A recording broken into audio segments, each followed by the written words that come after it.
Sir ஜெபிப்போம். பரலோக தந்தையே, உமக்கு ஸ்தோத்திரப்பா. இந்த மாலை வேலைக்காக உமக்கு நாங்கள் நன்றி செலுத்துகிறோம். சிறு குடும்பமாய் உடைய பாதத்தை நோக்கி நாங்கள் வந்திருக்கிறோப்பா.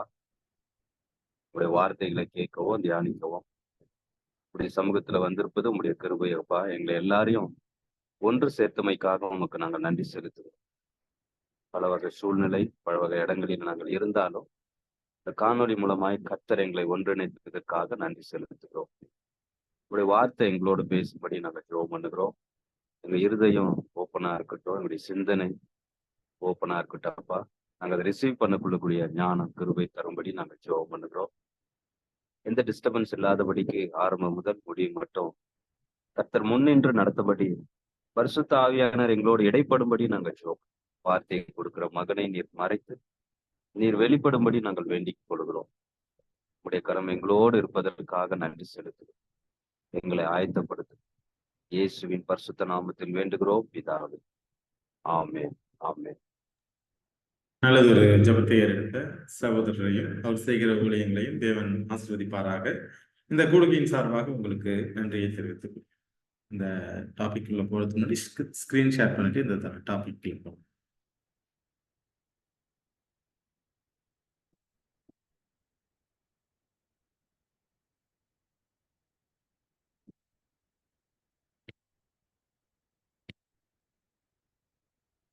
இந்த நாளின் தலைப்பு வந்து விருந்தும் கிறிஸ்துவும் அப்படிங்கிற ஒரு தலைப்பின் கீழே தான் நம்ம செய்திகளை பார்க்க இருக்கிறோம். இந்த நாள்ல நம்ம தியானத்துக்கு இன்று எடுத்துக்கிட்டு இருக்க அதிகாரம் எதுன்னா, லூக்கா எழுதின புஸ்தகத்துல 14வது அதிகாரம், அந்த முதல் வசனம், அதுக்கப்புறம் 12ல இருந்து 24. இதை ஏற்கனவே நிறைய தடவை படிச்சிருப்போம், நிறைய பிரசங்கங்கள்ல கேட்டிருப்போம். மீண்டும் இந்த தலைப்பை, இதோடைய இந்த ஓமையுடைய அர்த்தம் என்ன, ஏன் இதை தேவன் பேசினாருங்கிற விஷயங்கள் நான் திரும்ப லூக்கா 14வது அதிகாரம் முதல் வசனத்தை வாசிப்பேன். லூக்கா 14 முதல் வசனம். ஒரு ஓய்வு நாளிலே பரிசேயரில் தலைவனாகிய ஒருவனுடைய வீட்டிலே அவர் போஜனம் பண்ணும்படிக்கு போயிருந்தார். இதான் நம்ம முதல் வசனத்தை வாசிக்கிறோம். யாரு போயிருந்தா அப்படின்னா, இயேசு கிறிஸ்து போயிருக்கிறாரு. யார் வீட்டுக்கு? பரிசேயருடைய தலைவன் வீட்டுக்கு. எந்த நாள்ல? ஓய்வு. இதான் வந்து இதனுடைய பேக்ரவுண்டுக்கு போனோம்னு வச்சுக்கோங்க. ஒருத்தரும் என்ன பண்ணுவாங்கன்னா, ஒரு ஓய்வு நாள்ல ஒரு சின்ன ஒரு கூடுகை அடைஞ்சு அந்த நாள்ல அவங்க எல்லாம் பந்தி இருந்து கடவுளை குறித்த காரியங்களுக்கு என்ன அவங்க ஒருவருக்கு ஒருவர் பேசுவாங்க. அந்த நாள்ல வந்து அவங்க விருந்தினர்களை அந்த வீட்டுக்கு அழைக்கும் போது செலக்டடா அழைப்பாங்க. எல்லாரையும் கூப்பிட மாட்டாங்க. இப்போ நான் ஒரு விருந்துக்கு அழைக்கிறேன் அப்படின்னா, எனக்கு யாரும் ரொம்ப பிடிக்கும், இல்லை யாரு கொஞ்சம் எனக்கு ஈக்குவலா வசதியா இருக்கிறாங்க, இல்லை படிச்சவங்களா இருக்கிறாங்க, அவங்கள மட்டும்தான் என்ன பண்ணுவாங்கன்னா பொதுவாகவே அழைப்பாங்க. இது காலங்காலமா அவங்களுடைய கலாச்சாரத்துல ஒரு பகுதி. இந்த விருந்துக்கு அழைக்கிறது, கூப்பிட்டு எல்லாரும் உட்கார்ந்து பேசுறது. அவங்க வந்து இந்த விருந்து வந்து செய்யறதுல அவங்களுக்கு ரொம்ப ஒரு தனி ஒரு சந்தோஷம், ஒரு பெருமை இது இருந்துச்சு. இது அவங்களுடைய பாரம்பரியத்துல ஒரு விஷயம், இந்த விருந்துக்கு அழைக்கிறது. இதே போலதான் ஒரு பரிசேயர் தலைவர் என்ன பண்றாங்கன்னா, இயேசு கிறிஸ்துவ விருந்துக்கு அழைச்சிருக்கிறாங்க. இயேசு கிறிஸ்துவ அந்த விருந்துக்கு போயிருக்கிறார். இதுதான் இந்த பேக்ரவுண்டு. அதுக்கப்புறம் அங்க என்ன விஷயங்கள் நடக்குதுங்கிறது நம்ம அடுத்தடுத்த வசனங்கள்லாம். இதுக்குள்ள போறதுக்கு முன்னாடி ஒரு சிறிய ஜெபம் செய்துட்டு போகும். மகா பரிசுத்தமும் இரக்கமும் கிருபையும் உள்ள எங்கள் அன்பு ஆண்டவரே, இந்த நல்ல மாலை வேளைக்காக நன்றி செலுத்துக்கிறோம். மீண்டுமாக உமது சமூகத்தில் எங்களை தாழ்த்துக்கிறோம், எங்களை ஒப்புக் கொடுக்கிறோம். நாங்கள் அற்பரும் பாவியும் நீசரும் என்று இந்த சமூகத்தில் அறிக்கையிடுகிறோம் சாமி. அப்படிப்பட்ட எங்களையும் தேவன் தெரிந்து கொண்டு அழைத்து உமது சத்தியத்தை சொல்லிக் கொடுத்து ஜீவருக்கு போற பாதையை காண்பித்து அதில் நடத்தியும் வருகிறீர் சாமி. ஆண்டவரே, இதெல்லாம் அறிந்திருந்து நாங்கள் இந்த பாதையில நடக்கும்போது தினந்தோறும் தடுமாறி ஒவ்வொரு இடமிடமும் விழுகிறோம் சாமி. அப்படி இருந்தும் தேவன் அளவற்ற அன்பினாலும் இரக்கத்தினாலும் கிருபையினாலும் எங்களை தூக்கி எடுத்து மீண்டுமாக எங்களை பலப்படுத்தி ஆண்டவரே இந்த சத்தியத்தின் பாதையில் நடத்தி வருகிறீர் சுவாமி. உமது கரம் தொடர்ந்து எங்களோடு இருக்கும்படியாக கெஞ்சுகிறோம். உமது வேதாகமத்தின் அதிசயங்களையும் ரகசியங்களையும் நாங்கள் காணும்படி எங்களுக்கு ஆவியானவரை கொடுங்க சுவாமி. இந்த கூடுகையை தேவன் தலைமையேற்று நடத்தி கொடுங்க. பேசுகிற அடிமையை மறைங்க தேவன் வழிபடுங்க.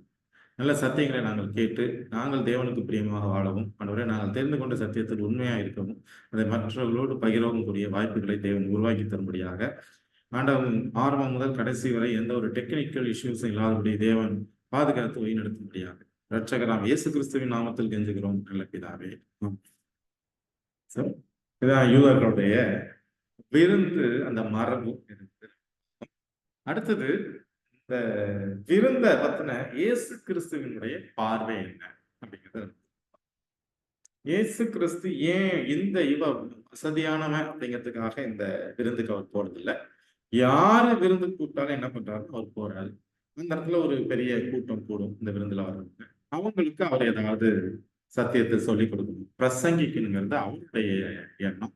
அதனால என்ன பண்ணுவாருன்னா ஒவ்வொரு விருந்துக்கும் என்ன பண்ணுவார், அவர் வழக்கமாக யார் கூப்பிட்டாலும் ஏழை பணக்காரன் அப்படிங்கிற பாகுபாடு இல்லாம யார் கூப்பிட்டாலும் என்ன பண்ணுவாங்க போவார். அதனாலதான் ஒரு இதுல கூட சொல்லுவாங்கல்ல, இவர் பாவைகளோடும் மாயக்காரனோடும் இருக்கிறார். சோ எல்லார் வீட்டுக்கும் அவர் போவார். அதை ஒரு ஒரு பிரசங்க மேடையா என்ன பயன்படுத்திப்பார். இங்கேயும் இந்த விருந்து வைத்தவனுடைய மனநிலையை தேவன் அறிந்து அவனுக்கு ஒரு பாடத்தை கற்பிக்கிறதுக்காக தான் இந்த இடத்துல இந்த ஓமையை நம்ம பார்க்கணும். இதுதான் இந்த ஓமை தேவன் பேசுகிறார். இப்ப அவன் ஒரு பார்வையில பார்க்கறான். அதாவது யார் அவன் விருந்துக்கு அழைக்கிறான்னா அவனுக்கு சமமாக இல்லை அவனுக்கு மேலே உள்ளவங்க விருந்துக்கு அழைக்கிறான். இதுல உலக பிரகாரமான யூதர்களுடைய விருந்து என்ன, பரலோக விருந்து அப்படிங்கிறத ரெண்டையும் நம்ம கம்பேர் பண்ணி தான் இந்த டாபிக்ல போகும். இந்த டாபிக்ல போகும். லூக்கா 14வது அதிகாரம் 12 மற்றும் 13 வசனங்களை நான் வாசிக்கிறேன். அன்றியும் அவர் தம்மை விருந்துக்கு அழைத்தவனை நோக்கி, நீ பகல் விருந்தாவது ரா விருந்தாவது பண்ணும்போது உன் சிநேகிதரை ஆகிலும் உன் சகோதரரை ஆகிலும் உன் பந்து ஜனங்களை ஆகிலும் ஐஸ்வர்யம் உள்ள அயலகத்தாரை ஆகிலும் அழைக்க வேண்டாம். அழைத்தால் அவர்களும் உன்னை அழைப்பார்கள், அப்பொழுது உனக்கு பதிலுக்கு பதில் செய்ததாகும். நீ விருந்து பண்ணும்போது ஏழைகளையும் ஊனரையும் சப்பானிகளையும் குருடரையும் அழைப்பாய. அவருடைய பேக்ரவுண்ட பாத்தீங்கன்னா அந்த விருந்து பண்ணுவித்தனுடைய மனநிலை நமக்கு புரியும். யார் இந்த விருந்துக்கு அவன் அழைச்சிருக்கிறான் அப்படின்னு.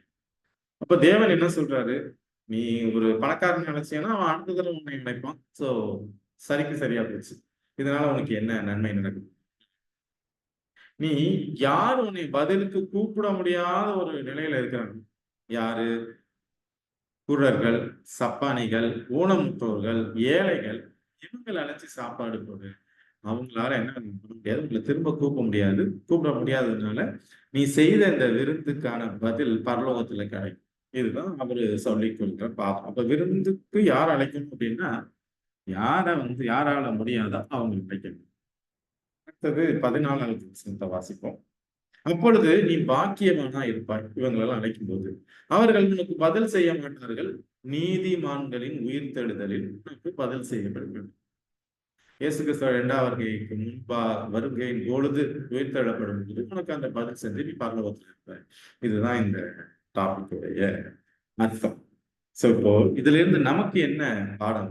இதே இதை அவர் பழைய ஏற்பாட்டிலே பேசியிருக்கிறார், மோசையிட்டையும் பேசியிருக்கிறார். இப்போ இந்த பரிசேயன்ட்ட பேசின இதே விஷயத்த மோசையிட்ட பேசியிருக்காரு. எங்கன்னு பாத்தீங்கன்னா உபாகமம் 14:21.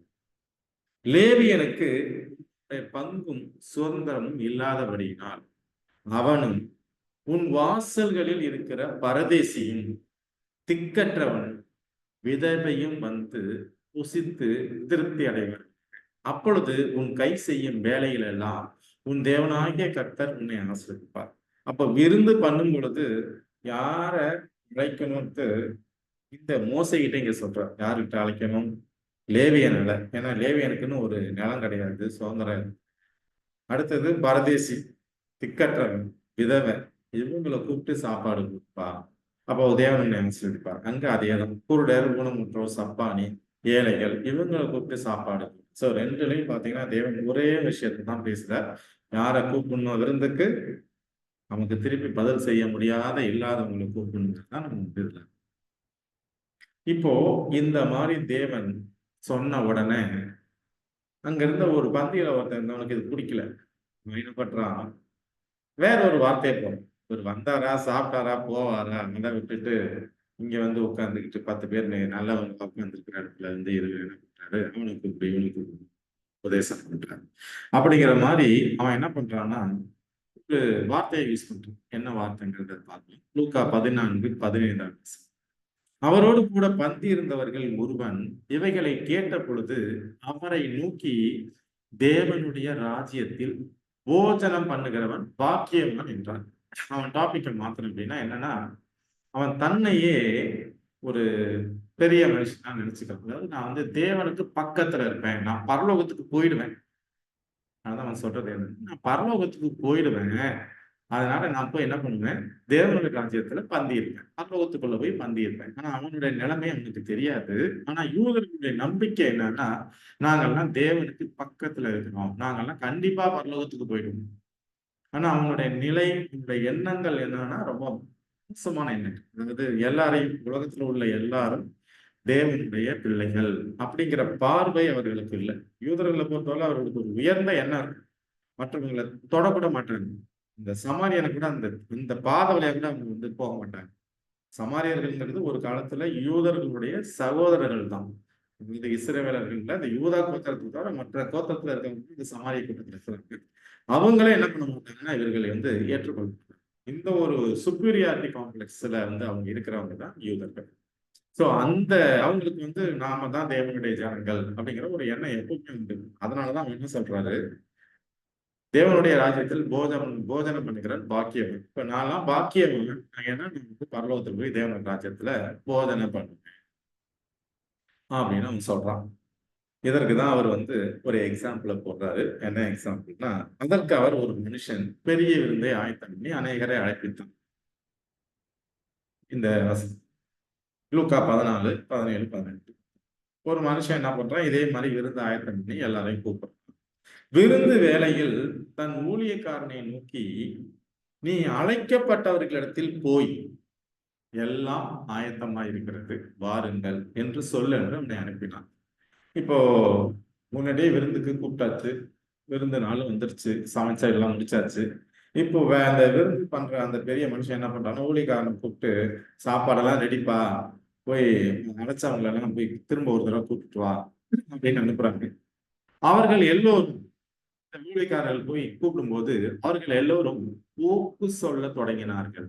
ஒருவன், ஒரு வயலை கொண்டேன், நான் அகத்தியமாய் போய் அதை பார்க்க வேண்டும், என்னை மன்னிக்கும்படி வேண்டிக் கொள்கிறேன் என்று. வேறொருவன், 5 ஏர் மாடு கொண்டேன், அதை சோதித்து பார்க்கும்படி போகிறேன், என்னை மன்னிக்கும்படி வேண்டிக் கொள்கிறேன். இதுல பாத்தீங்கன்னா ஒருத்தன் என்ன சொல்றான், இப்பதான் ஒரு புது வயல் வாங்கியிருக்கேன், நான் போய் அதை பார்க்கணும் அப்படின்னு சொல்றான். இன்னொருத்தன் என்ன சொல்றான், 5 ஏர் மாடு பிடிச்சிருக்கேன், நான் போய் அதை இன்னைக்கு ஓட்டி பார்த்து சோதிச்சு பார்க்கணும்னு சொல்றேன்.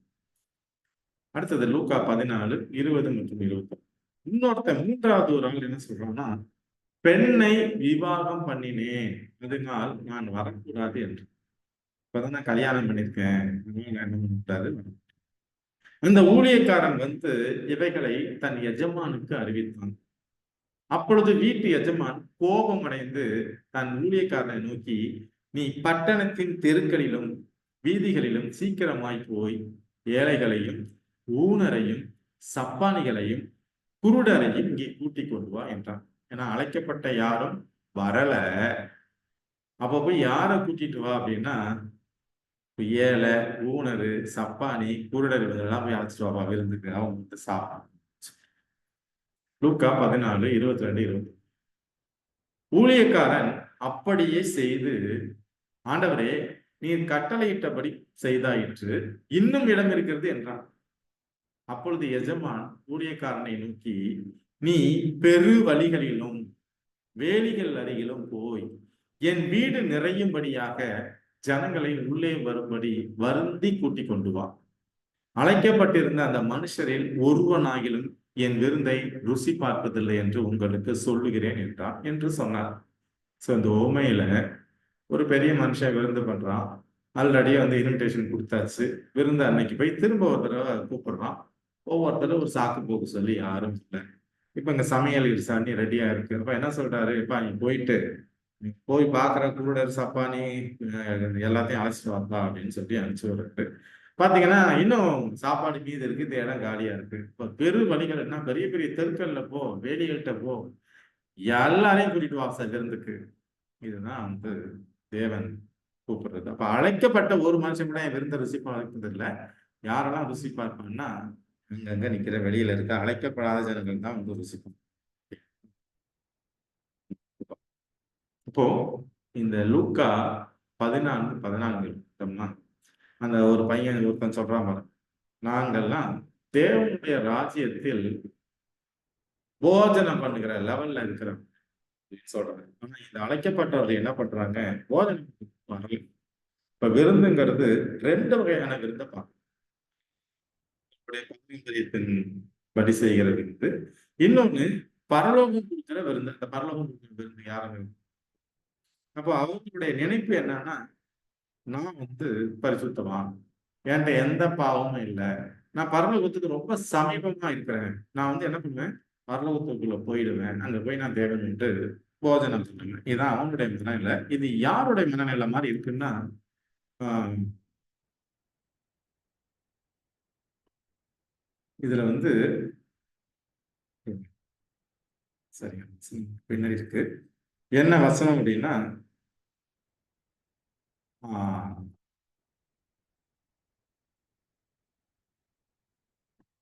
பழைய ஏற்பாட்டுல ஒரு விஷயம் வரும். பிழையாம் பிழையாம் வந்து ஒரு பாவ சிந்தனை உள்ள ஒரு மனுஷன். அதெல்லாம் தேவனுடைய தீர்க்கதரிசியா இருக்கான். பாவ சிந்தனை உள்ள ஒரு மனுஷன். அவன் ஜெபிக்கும் போது எப்படி ஜெபிப்பான் அப்படின்னு பாத்தீங்கன்னா, ஆண்டவரே எனக்கு பரலோகம் ரொம்ப சமீபமா இருக்கிறது அப்படிங்கிற ஒரு மாதிரியான ஒரு ஜெபி.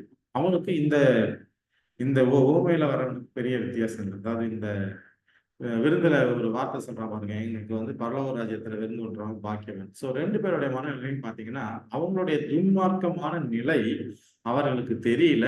ஆனா அவர்கள் என்ன பண்றாங்கன்னா, பரலோகத்துக்கு சமீபமா இருக்கிறதா நினைச்சுக்கிறாங்க. அன்றைய நாட்கள்ல யூதர்களும் அப்படிதான் நினைத்தாங்க. இன்றைய நாட்கள்ல நம்மில் ஒரு சிலரும் என்ன பண்றோம், நம்ம அந்த மாதிரி ஒரு மனநிலையில தான் இருக்கணும். நம்ம வந்து கண்டிப்பா பரலோகத்துக்குள்ள போயிடும் அப்படிங்கிற ஒரு மனநிலையில இருந்து நம்மளும் இருக்கணும். ஆனா பரலோகம் கொடுக்கிற இதுல வந்து இந்த விருந்துங்கிறது எந்த விருந்து குறித்து பேசுது அப்படின்னு பார்த்தீங்கன்னா, பரலோகம் கொடுக்கிற விருந்து. இந்த பரலோகம் கொடுக்கிற விருந்து என்ன விருந்து? யோவான் 1:29. மறுநாளிலே யோவான் இயேசுவை தன்னிடத்தில் வர கண்டு, இதோ உலகத்தின் பாவத்தை சுமந்து தீர்க்கிற தேவன். அப்போ பரலோகம் கொடுக்கிற விருந்து யாரு அப்படின்னு பாத்தீங்கன்னா, அது இயேசு கிறிஸ்து. அந்த இயேசு கிறிஸ்து கிட்ட வர்றதுக்காக அந்த யூதர்களுக்கு முதல்ல அழைப்பு கொடுக்கப்படுது. ஆனா அவர்கள் வந்தார்கள், வரல. அப்போ இந்த இடத்துல பரலோகம் கொடுக்கிற விருந்து எது அப்படின்னா இயேசு கிறிஸ்து. இயேசு கிறிஸ்து கிட்ட இந்த யூதர்கள் அவரை பின்தொடரல, அவர்கள் வரல. அவரை என்ன பண்றாங்க, கொலை பண்றாங்க. அவரை எவ்வளவு தூரம் துரத்தி துரத்தி டார்ச்சர் பண்ண பரலோகத்துடைய விருந்துல அவர்கள் என்ன பண்ண பங்கு கொள்ளல. இன்னும் சிந்த கூட வாசிப்போம். யோவான் 6:51. நானே வானத்திலிருந்து இறங்கின ஜீவாப்பம், இந்த அப்பத்தை புசிக்கிறவன் என்றென்றைக்கும் பிழைப்பான். நான் கொடுக்கும் அப்பம் உலகத்தின் ஜீவனுக்காக நான் கொடுக்கும் என் வம்சமே என்றார். இப்ப யூதர்களுக்காக ஒரு விருந்து வைக்கப்பட்டது பரலோகத்தின் மூலமாக. அந்த பரலோக விருந்துல யாரு விருந்து விருந்து விருந்து அப்படின்னு பாத்தீங்கன்னா இயேசு கிறிஸ்து தான். இந்த இயேசு கிறிஸ்து இந்த உலகத்துக்கு வந்திருக்கிறார். ஆனா யூதர்கள் என்ன பண்ணலன்னா, அந்த விருந்தை புசிக்காம சாக்கு போக்கு சொல்றாங்க. எப்படி அந்த ஓமையில வர்றவர்கள் வந்து இந்த எஜமானன் நினைக்கிற விருந்துக்கு வராம, ஒருத்தன் என்ன சொல்றான், வந்து ஏற்பாடு பிடிச்சிருக்கேன், ஒருத்தன் நான் புது வயல் வாங்கியிருக்கேன், இன்னொருத்தன் நான் இப்பதான் கல்யாணம் என்னால வர முடியாதுன்னு சொல்றது போல, இயேசு கிறிஸ்துங்கிற விருந்துல வந்து அவர்கள் பங்கு பெறாமல், உலகம் கொடுக்கிற அந்த விருந்துல பங்கு பெறாமல் இந்த யூதர்கள் என்ன பண்றாங்கன்னா சாக்கு போக்கு சொல்கிறார்கள்.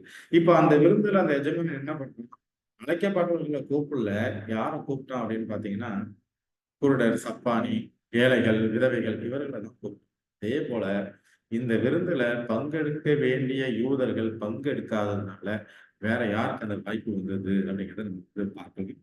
இந்த சாக்கு போக்கு அப்படின்னா என்ன? சாக்கு போக்குன்னா என்னன்னா, இப்போ எனக்கு வந்து நான் 5 ஏர் மாடு வாங்கியிருக்கேன், நான் வயல் வாங்கியிருக்கேன், இந்த வயல் ஏறு மாடுங்கிறதெல்லாம் என்னன்னா உலக கவலைகள். எனக்கு உலக ஐஸ்வர்யங்கள் மேலேயோ, இல்ல உலகத்தினுடைய களியாட்டுகள் மேலேயோ, இல்ல உலக கல்வி மேலேயோ, ஏதோ ஒரு உலக விஷயங்கள் மேல எனக்கு ஆர்வம் இருக்கு. நான் அதனால என்ன பண்றேன், அதன் மேல நான் ஆர்வம் காமிக்கிறேன். அவன் எப்படி சொல்றான், எனக்கு வயல் வேணும். வயல் அதை இன்னொரு நாள் கூட போய் பார்த்துக்கலாம். ஆனா அவன் என்ன சொல்றான், நம்ம வயலுக்கு போகணும். நான் 5 ஏர் மாடு வாங்கியிருக்கேன், அதை ஓட்டி பார்க்கணும். அப்ப இவர்கள் எல்லாம் எதற்குள்ளாக மூழ்கி இருக்கிறார்கள்னா, இவர்கள் உலக வாழ்க்கைக்குள்ளாக மூழ்கி இருக்கிறார்கள். பரலோகம் தருகிற விருந்தை புறக்கணிக்கிறார்கள். நம்முடைய வாழ்க்கையில இதே போல தேவனுக்கு கொடுக்க வேண்டிய முக்கியத்துவத்தை கொடுக்காமல் நாம் உலகத்துக்கு முக்கியத்துவத்தை அந்த யூதர்கள் போல் கொடுத்தோம் என்றால் நமக்கும் விருந்து கிடைக்காது அப்படிங்கிறத இதுல இருந்து புரிச்சுக்கலாம். நம்மளாலையும் விருந்துல பங்கெடுக்க முடியாது, பரலோக விருந்துக்குள்ள பங்கெடுக்க முடியாது. அந்த யூதர்கள்ட்ட இருந்த பிரச்சனை இன்றைக்கு நம்ம வாழ்க்கையில இருக்கக்கூடாதுங்கிறது தான் நம்ம இதுல இருந்து கற்றுக் கொடுக்கிற பாடம்.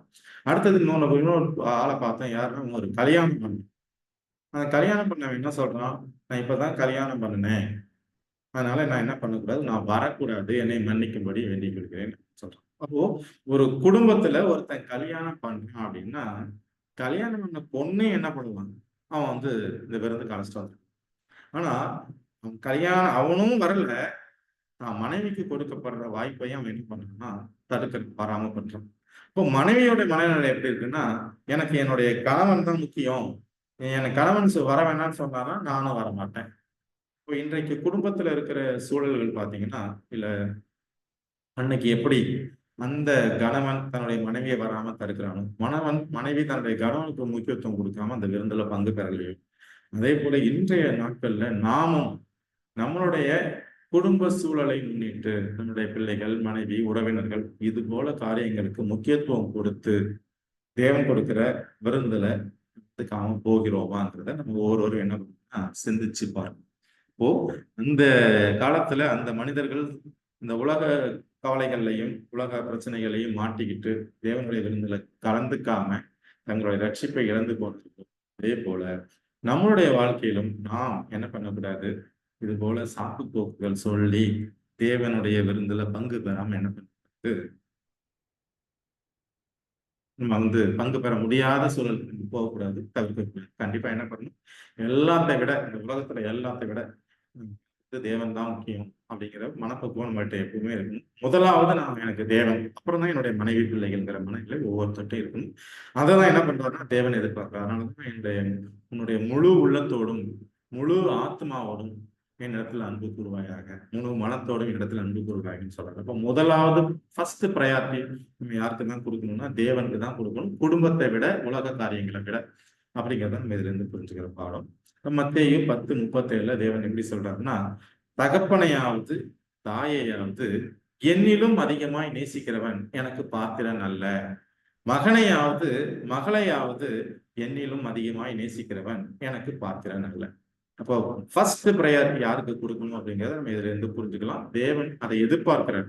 ஃபர்ஸ்ட் ப்ரையாரிட்டி யாருக்கு கொடுக்கணும் அப்படிங்கிறது தேவன் என்ன பண்றாருன்னா தனக்கு கொடுக்கணும்னு அவர் எதிர்பார்க்கிறாரு. இதுல இருந்து புரிஞ்சுக்கலாம். உலக வாழ்க்கைக்கு நம்ம அதுல சாக்கு போக்கு சொல்லிட்டு தேவன்கிட்ட விருந்துல பங்கு பெறாம உலக வாழ்க்கைக்கு போகக்கூடாது கற்றுக்கொள்கிற பாடமாக இருக்கிறது.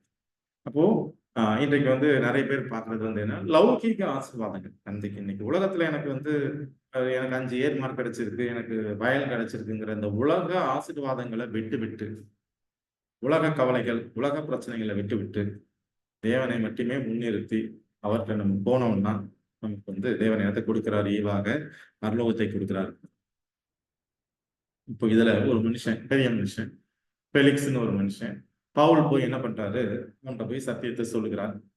இந்த நாள்ல அவர் ஒரு பொசிஷன்ல இருக்கிறவர்கிட்ட போய் சத்தியத்தை சொல்றார். அப்போஸ்தலர் 24:25 அவன் நீதியையும், யார் பவுல், நீதியையும் இச்சை அடக்கத்தையும் இனி வரும் நியாய தீர்ப்பையும் குறித்து பேசுகையில் ஃபேலிக்ஸ் பயம் அடைந்து, இப்பொழுது நீ போகலாம், எனக்கு சமயமானது போது உன்னை அழைப்பிப்பேன் என்று. இந்த ஃபெலிக்ஸுக்கு சத்தியம் கிடைக்குது, தேவன் போய் கொடுக்குறாரு. ஆனா அவன் என்ன பண்றான், தள்ளி விடுறான், எனக்கு இப்ப வேண்டாம். ஏன்னா அவன் சொல்றதுக்கு இவனுக்கு பயமா இருக்கு, எதை பத்தி பேசுறது, நீ வந்து கற்பனை குறித்து பேசுறது, இச்சையடக்கம் பேசுறது, நியாய தீர்ப்பு குறித்து பேசுறது, இயேசு கிறிஸ்துவோட 2ஆம் வருகை குறித்து பேசுறது, இதெல்லாம் பேசும்போது ஃபெலிக்ஸுக்கு ஒரு பயம் வந்துடுது. அதனால என்ன பண்ணலாம், நீ போ. இப்போ இன்றைக்கு என்னகிட்டையும் ஒரு சத்திய தேவன் கொன்று வருகிறாருன்னா, நாமளும் என்ன பண்ணக்கூடாது, இந்த ஃபெலிக்ஸ் மாதிரி இல்ல இப்ப வேணாம், நீங்க போங்க, இன்னொரு நாள் எனக்கு நான் ஃப்ரீயா இருக்கேன், நீங்க வாங்க அப்படிங்கிற ஒரு மனநிலைக்குள்ள போகக்கூடாது. இப்ப இந்த ஓமையில வர்ற சாக்கு போக்கு சொல்றவங்கள போல நாமளும் தேவன் தருகிற விருந்தை தள்ளி விடாமல் தேவனுக்கு ஃபர்ஸ்ட் ப்ரையாரிட்டி கொடுத்து நாம் வந்து விருந்துல கலந்து கொள்ளணும் அப்படிங்கிறது தான். கற்றுக்கொள்கிறது முதலாவது தேவனுக்கு தான் முதலிடம். அடுத்ததுதான் மற்ற காரியங்களுக்கோ இல்ல மனைவிக்கோ பிள்ளைக்கோ தாய்க்கோ தந்தைக்கோங்கிறத வந்து இதுல குறைச்சு அப்படி நான் விருந்த வந்து அதுல இருக்கிறவங்க என்ன பண்றாங்க, தள்ளி விடுறாங்க, வரலன்றாங்க. இப்ப யாருக்கு அது கிடைக்குது அப்படின்னு பாத்தீங்கன்னா மத்தேயு 21:31. அப்பொழுது இயேசு அவர்களை நோக்கி, ஆயக்காரரும் வேசிகளும் உங்களுக்கு முன்னே தேவனுடைய ராஜ்யத்தில் பிரவேசிக்கிறார்கள் என்று மெய்யாகவே உங்களுக்கு சொல்லுகிறேன் என்றார். அந்த நாள்ல இயேசு கிறிஸ்து என்ன சொல்றாருன்னா, இந்த வேதபாரங்க பரிசேயர்கள் இவர்களை பார்த்து, அவங்களுக்கு தானே எல்லா இடத்துலயும் ஃபர்ஸ்ட் ப்ரையாரிட்டி கிடைக்கும். ஒரு மூலையில நின்னா எல்லாரும் போய் அவங்களுக்கு வந்தன்னு சொல்லணும், வணக்கம் சொல்லணும். கியூல நின்னா முதல் இடம் அவங்களுக்கு தான். எல்லாத்துலயும் அவங்க முதல் இடத்தை எதிர்பார்ப்பாங்க. ஆனா அவர்கள் வந்து தேவனுடைய ஊழியக்காரர்கள் தங்களை சொல்லிக்கிறாங்க. இயேசு கிறிஸ்து என்ன சொல்றாருன்னா, இப்ப உங்களை விட யாரு உங்களுக்கு முன்னாடி தேவனுடைய ராஜ்யத்துல பரலோகத்துக்குள்ள போவா அப்படின்னா, வேசிகளும் மாயக்காரரும் பாவிகள் தான் என்ன பண்ணும் உங்களுக்கு முன்பாக போவார்கள். சோ அதே நிலை நம்மளுடைய வாழ்க்கையிலும் வரக்கூடாதுங்கிறது நீங்க புரிஞ்சு. இப்போ இந்த யூதர்களுக்கு அழைப்பு கொடுக்கப்பட்டது. முதலாவது தேவன் இந்த யூதர்கள் மத்தியில தான் பிறக்கிறார். யூதர்களுக்காக தான் சொந்த ஜனத்திலே வந்தார். சொந்தமானதிலே வந்தார். அவர்களும் அவரை ஏற்றுக்கிறாரு. ஆனா அந்த விருந்துல பங்கு இருக்கிறதுக்கு அவங்க விருப்பம் இல்லை. அவங்க என்ன பண்றாங்கன்னா அவரை தள்ளி விடுறாங்க. தள்ளி விட்டதுக்கு அப்புறம் என்ன நடக்குதுன்னா, இந்த விருந்துல அழைக்கப்பட்டவர்களை போய் ஊழியக்காரன் வச்சு கூப்பிடும்போது ஒருத்தரும் வரல. அப்ப யாரை போய் அழைச்சிட்டு வர்றாரு அப்படின்னா, வெளிகள்ல வேலிகள் ஓரத்துல வரும் பாதைகள்ல இருக்கிறவங்க, தெருவுல இருக்கிறவங்க எல்லாத்தையும் கூப்பிட்டு வந்து தன்னுடைய விருந்துல பங்கு வர வைக்கிறாங்க. விருந்துங்கிறது பரலோகம், இல்ல அவருடைய பந்தி, கிறிஸ்துவை பற்றின விஷயம். இதே போல யூதர்கள் தள்ளி விட்டதுனால இப்ப இந்த தெருவுல இருக்கிறவங்க யாரு அப்படின்னு புறஜாதி. அப்போஸ்தலர் 13:46-48 வாசிக்கும் போது, அப்பொழுது பவுலும் பர்னபாவும் தைரியம் கொண்டு அவர்களை நோக்கி, யாருன்னா யூதர்களை நோக்கி, முதலாவது உங்களுக்கே தேவ வசனத்தை சொல்ல வேண்டியதா இருக்கிறது. உங்களுக்கே ஒண்ணும் தெரியலப்பா, நீங்களோ அதை தள்ளி உங்களை நித்திய ஜீவனுக்கு அபாத்திரராக தெரிந்து கொள்கிறபடியினால். இப்ப சத்தியம் உங்களுக்கு தெரியல, நாங்க அதை சொல்லி தர்றோம், ஆனா நீங்க என்ன பண்றீங்க, அதை வேணும்னு தள்ளி விடுறீங்க. அப்ப உங்களை நித்திய ஜீவனுக்கு அபாத்திரராக தீர்த்து கொள்கிறோம் அப்படின்னா, நாங்க பரலோகத்துக்குள்ள வரமாட்டோம், எங்களுக்கு அது தேவையில்லை, நாங்க விருந்துக்கு வரமாட்டோம், நீங்க என்ன பண்றீங்க, அதை வந்து தீர்த்து கொள்கிறபடினால் இதோ நாங்கள் புறஜாதியார் இடத்தில் போகிறோம். இப்போ இவங்க என்ன பண்றாங்க, சத்தியத்தை யூதர்கள்ட்ட தூக்கிக்கிட்டு வெளியே வர்றாங்க. எங்க வர்றாங்க, புறஜாதிகள் சுத்தி இருக்கிற ஜனங்கள்கிட்ட வர்றாங்க. இப்போ ஏறக்குறைய இயேசு கிறிஸ்து மரித்து 3.5 வருடங்கள் வெறும் யூதர்களுக்கு மட்டும்தான் அந்த சத்தியம் சொல்லப்படுது. இந்த விருந்துல பங்கு பெறுவதற்கு அவர்களுக்கு மட்டும்தான் அழைப்பு கொடுக்கப்படுது. ஆனா அந்த அழைப்பை என்ன பண்றாங்க, அவர்கள் புறக்கணிக்கிறதுல இப்போ பவுலும் பர்னபாவும் என்ன பண்றாங்கன்னா, சத்தியத்தை எடுத்துக்கிட்டு புறஜாதிகள்கிட்ட.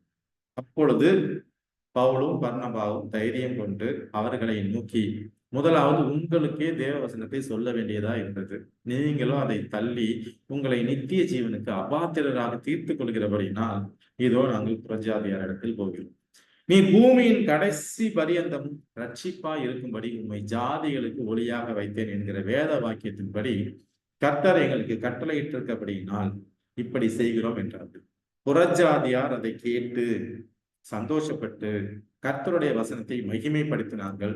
நித்திய ஜீவனுக்கு நியமிக்கப்பட்டவர்கள் எவர்களோ அவர்கள் விசுவாசித்தார்கள். அப்போ சத்தியம் எப்படி அந்த யூத ஜனங்களை விட்டு குருடர் சப்பானி அப்படின்னு சொல்றது புறஜாதிகள் தான். இப்போ அவர்கள் எப்படி விருந்துல வந்து கலந்துக்கிறாங்களோ அதே போல இங்க யூதர்கள் அந்த சத்தியத்தை தள்ளி விடுறதுனால, அது வேணான்னு சொல்றதுனால எங்க வருதுன்னா புறஜாதிகள் கிட்ட வருது. புறஜாதிகள்ல யாரு நித்திய ஜீவனுக்குன்னு நியமிக்கப்பட்டவர்களோ, யாரு கடவுளுக்கு பிரியமா வாழ நினைக்கிறாங்களோ அவர்கள் என்ன பண்றாங்கன்னா அந்த சத்தியத்தை விசுவாசிக்கிறாங்க.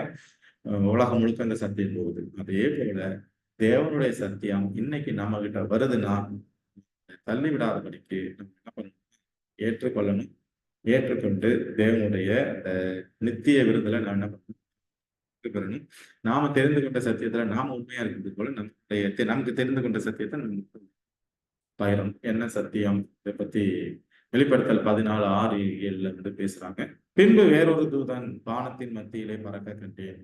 அவன் பூமியில் வாசம் பண்ணுகிற சகல ஜாதிகளுக்கும், கோத்திரத்தாருக்கும், பாஷைக்காரருக்கும், ஜனக்கூட்டத்தாருக்கும் அறிவிக்கத்தக்கதாக நித்திய சுவிசேஷத்தை உடையவனாய் இருந்து மிகுந்த சத்தமிட்டு தேவனுக்கு பயந்து அவரை மகிமைப்படுத்துங்கள்.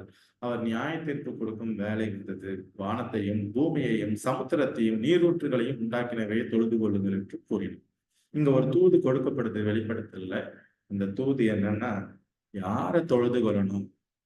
யாருக்கு கொடுக்கப்படுது? இந்த உலகத்துல உள்ள எல்லா மக்களுக்கும், பூமியில் வாசம் பண்ணுகிற சகல ஜாதிகளுக்கும், கோத்திரத்தாருக்கும், பாஷைக்காரருக்கும், ஜனக்கூட்டத்தாருக்கும் சொல்லப்படுது. யாரை தொழுது கொள்ளணும் அப்படின்னா, யாரு வானத்தையும் பூமியையும் சமுத்திரத்தையும் நீரூற்றுகளையும் உண்டாக்கினாரோ அவரை தொழுது கொள்ளுங்கள் அப்படின்னு ஒரு தூது கொடுக்கப்படுது இன்றைக்கு.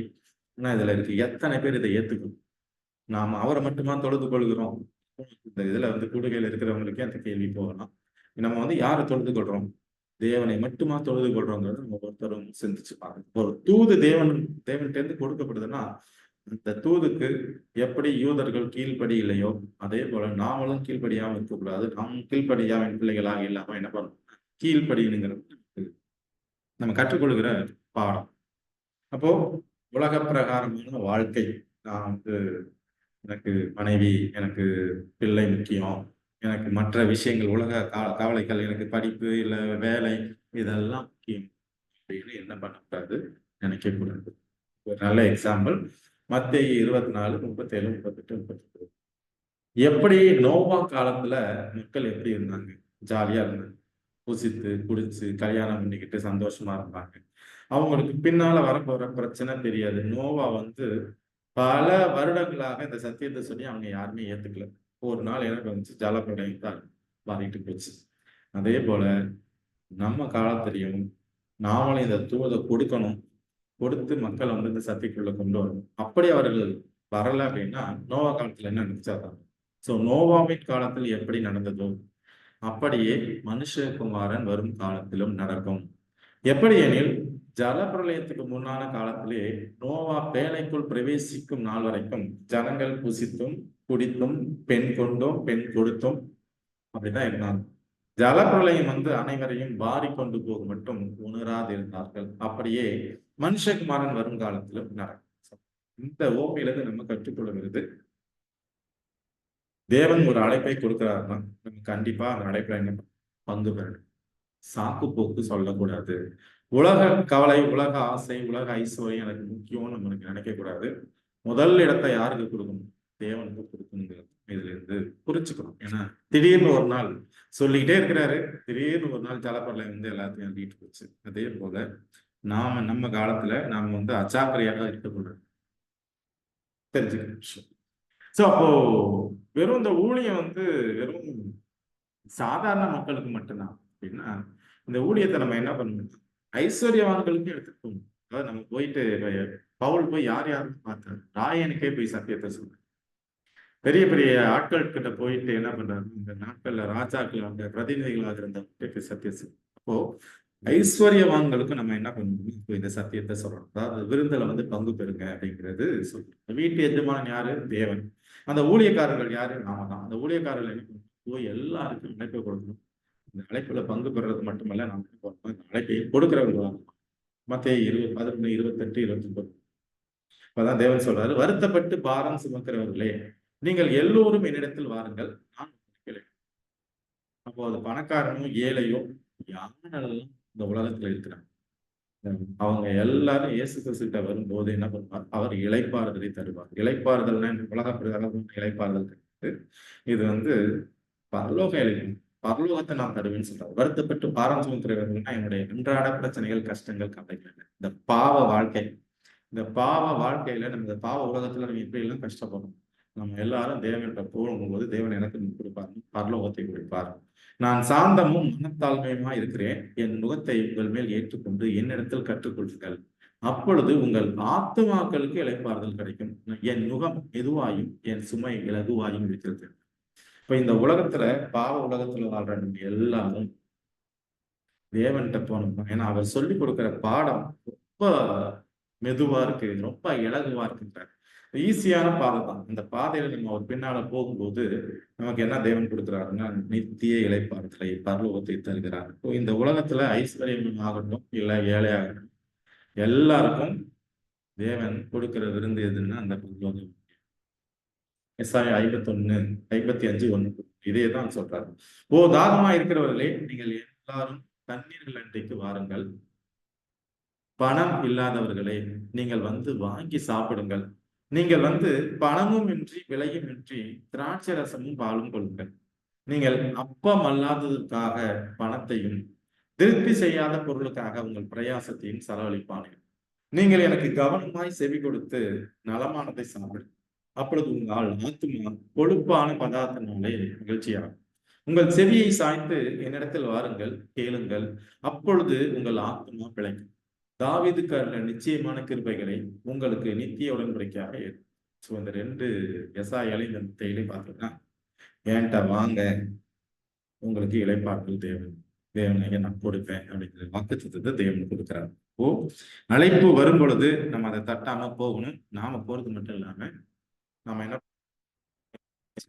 வெளிப்படுத்தல் 3:20 இதோ வாசற்படியிலே நின்று தட்டுகிறேன், ஒருவன் என் சத்தத்தை கேட்டு கதவை திறந்தால் அவனிடத்தில் நான் பிரவேசித்து அவனோடு போஜனம் பண்ணுவேன், அவனும் என்னோடு போஜனம். தேவன் ஒவ்வொரு நாளும் நம்மளை தட்டுறார். நாமளே நம்ம சுத்தி இருக்க தட்டணும். தட்டி கதவை திறந்துட்டா தேவன் என்ன பண்ணுவாரு, நம்மோடு வந்து தங்கி நம்மோடு போஜனம் பண்ணுவேன். நம்மளோட வந்து இருந்து நம்மளை சத்தியத்தின் பாதையில் நடத்துவார், பரலோக பாதையில் நடத்துவார், கடைசியில பரலோகத்துக்கு அழைச்சிட்டு போவார். இதோடைய அர்த்தமாக இப்ப தேவன் எல்லாரையும் தான் அழைக்கிறார். பணக்காரன், ஏழை, ஊனமற்றவர்கள் அப்படிங்கிறதுல தேவன் எல்லாரையும் அழைக்கிறார். நான் விருந்துக்கு போறதுக்கு ஆயத்தமா இருக்கேன், இல்ல நான் சாக்கு போக்கு சொல்றேன். இதைத்தான் நம்ம புரிச்சுக்கணும். ஓசியா 11:8 எப்பிராயிமே, நான் உன்னை எப்படி கைவிடுவேன், இஸ்ரவேலே நான் உன்னை எப்படி ஒப்புக் கொடுப்பேன், நான் உன்னை எப்படி ஆத்மாவை போலாக்குவேன், உன்னை எப்படி சபாய்மை போல் வைப்பேன், என் இருதயம் எனக்குள் குழம்புகிறது, என் பரிதாபங்கள் ஏகமாய் பொங்குகிறது. இப்ப தேவன் என்ன பண்றாருன்னா, நான் உன்னை எப்படிப்பா விடுவேன், இது அவர்களுக்கு மட்டும் கொடுக்கப்பட்ட வசனம் இல்ல, நான் உன்னை எப்படி விடுவேன். அவருடைய ஏக்கத்தை பாத்தீங்கன்னா, நான் எப்படியாவது உங்களை பரலோகத்துக்குள்ள அழைச்சிட்டு போகணும்னா ஒவ்வொரு நாளும் நான் வந்து என் ஆவியானவரை கொண்டும் தூதர்களை கொண்டு நான் என்ன உங்களை வந்து வருந்தி அழைக்கிறேன். ஆனா நம்மளுடைய வாழ்க்கையை நம்ம என்ன பண்ணுறோம், அழைப்புக்கு இடம் கொடுக்கணும். சாக்கு போக்கு சொல்லிட்டு உலகத்தின் பின்னால போகணும். உலகத்தின் பின்னால போகாம நான் என்ன பண்ணணும், தேவனுடைய இந்த அழைப்புக்கு இணங்கி நம்ம அவர்கிட்ட போகணும். சங்கீதம் 18:35 இதே தான் சொல்லுது. உன்னுடைய ரட்சிப்பின் கேடகத்தையும் எனக்கு தந்தீர், உமது வலது கரம் என்னை தாங்குகிறது, உன்னுடைய காருண்யம் என்னை பெரிய. இப்போ தேவன் என்ன பண்றாருன்னா, ரட்சிப்பின் கேடகத்தை நம்ம கொடுக்குறாரு, வலது கரத்திலையும் தாங்குறாரு, இவ்வளவு காருண்யத்தை காமிக்கிறார். அப்போ இப்படிப்பட்ட தேவன், இப்படிப்பட்ட அழைப்பை அவர் கொடுக்கும் பொழுது அழைப்பை வந்து எப்படி ஏற்றுக்கொள்கிறோமா, இல்ல யூதர்கள் மாதிரி தள்ளிவிடும். யூதா 22:20 அல்லாமலும் நீங்கள் பகுத்து அறிவு உள்ளவர்களா இருந்து சிலருக்கு இரக்கம் பாராட்டி சிலரை அக்கினியில் இருந்து இழுத்து விட்டு பயத்தோடு ரட்சித்து மாம்சத்தால் கரைப்பட்டிருக்கிற வஸ்திரத்தையும் வறுத்து தள்ளுங்கள். இப்ப நான் இதுக்குள்ள வரணும்னா எப்படி இருக்குன்னா, இந்த மாதிரி ஒரு மனத்துளை அழைப்பை வந்து இங்க யாருக்கு கொடுக்கிறார் அப்படின்னா, சக்கேவுக்கு கொடுக்கிறார்.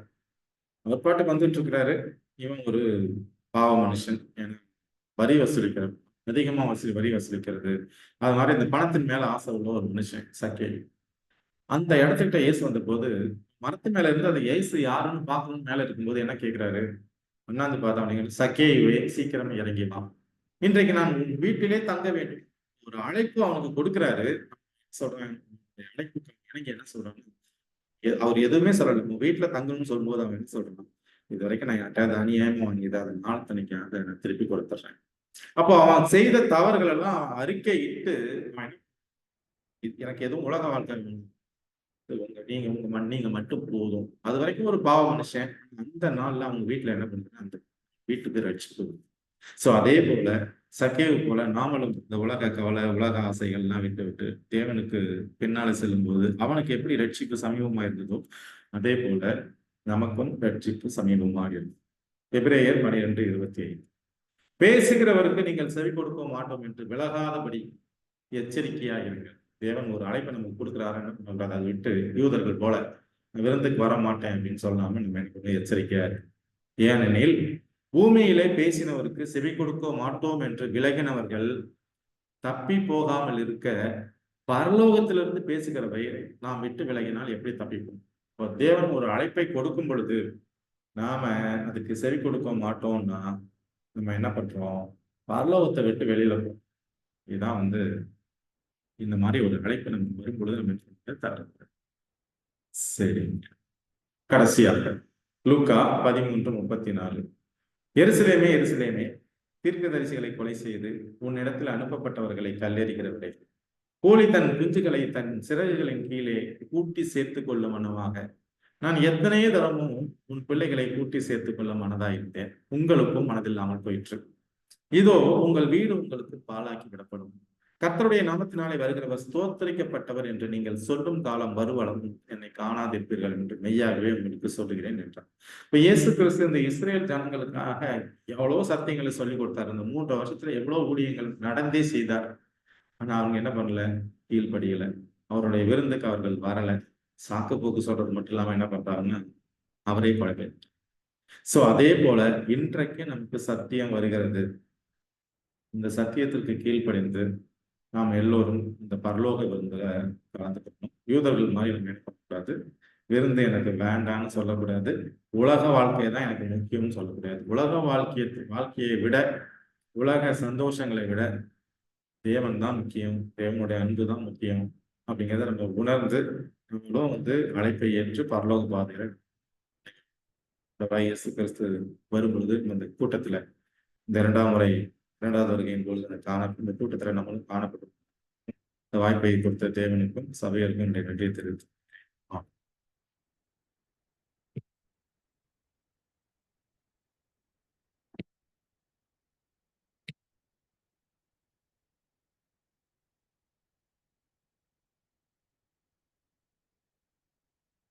இதுல வேற ஏதாவது உங்களுக்கு சந்தேகங்கள் இருந்ததுன்னா நம்ம இதை டாபிக் டிஸ்கஸ் பண்ணலாம். உங்களுக்கு ஏதாவது இதுல டவுட் இருக்குன்னா நீங்க இதை கேட்கலாம்.